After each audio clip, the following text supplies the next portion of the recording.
here we are in Mexico, and it's time to do what I've been meaning to do for a while now, and that is a top speed run with a camera pointing at the exhaust and the wheel.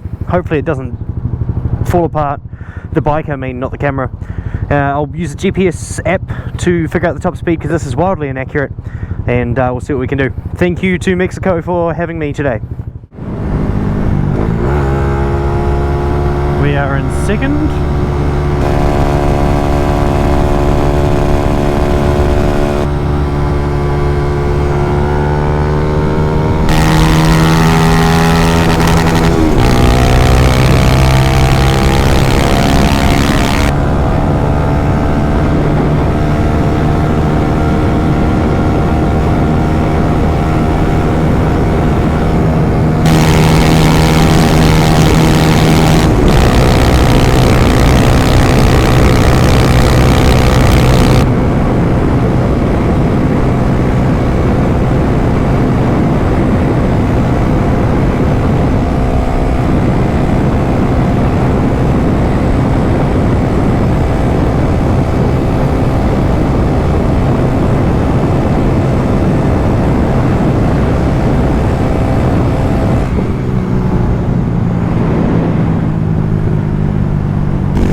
Alright, let's check out the GPS speedo.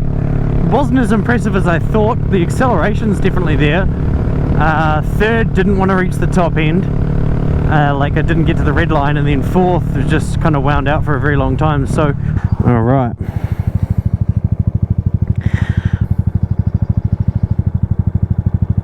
So yeah, max speed was only 100 kilometers an hour.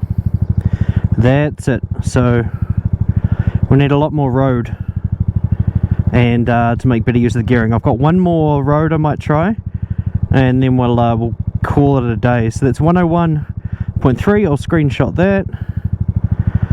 But man, I got there bloody quickly. Alrighty. End. Delete. Delete. Yes. Start a new trip. Start. Cool.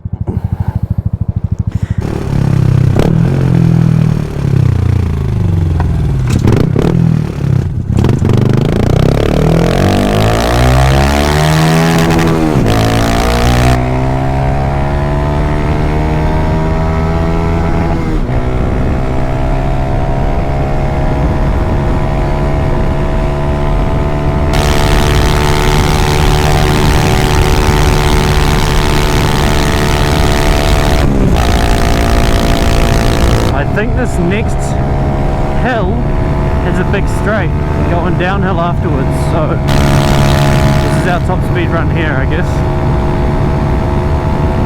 This is it.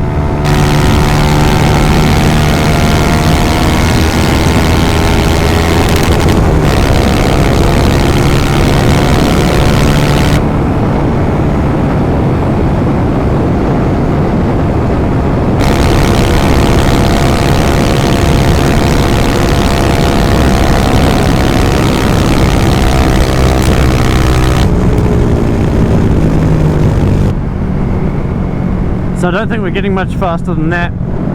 I'd say that was maybe 110 kilometers an hour. We'll pull over in someone's driveway here, and hopefully these folks in Mexico don't mind that kind of thing.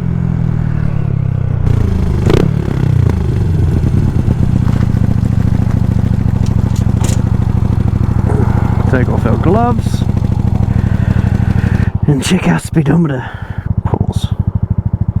So 111.4, yeah, so gearing is our big issue here. So yeah, with the downhill we can get 111 in fourth gear. It's not even wanting to hold 100k. I'm really only using this thing for commuting at the moment, so that's okay. It's going to take a long time to ship it back to New Zealand, but I think this is worth it, coming all the way to Mexico for this top speed run. So 111.4, nothing major, nothing great. If you're going to sit here in the comments and be like, oh, it's not faster, learn a thing or two about the way the world works. Big bull kit is literally only 18cc bigger, and likely all I've done is just increase my acceleration, which I have done extensively. The speed at which it gets to that is wild. It used to take forever and a day. So yeah, there we go. I'm gonna head back to where I came from, and how long does it take to fly home? I'm not sure. Anyway, looks like New Zealand here, to be honest. Alright, that's me. Thanks for watching. We'll see you next time on Small Bike Stuff. I know I just said this is the end of the video, but I do want to chat about that speed stuff. So yeah, gearing on these bikes is massive, and in first, second and third at the moment you can feel it pulling. As soon as I get to fourth gear, you see the speed just kind of start to drop back. The power's there, but the gearing is not right. So yeah, it's definitely got more power, we know that from the dyno, but I mean, this is kind of how incremental and tiny all the figures get when you're dealing with an extra 18cc of power, and you know, valves that are 1 mil bigger or 2 millimeters bigger on each side. And it's at the end of the day, it's only a little air-cooled engine, and there are limits to them. But yeah, I'm having an absolute blast. There are no regrets at all. I do want to make that clear. 100% doing the Big Bull kit was the right thing. It's like how the Wave probably should have come from the factory. That's a Rolls Royce. See you next time. Thanks for watching.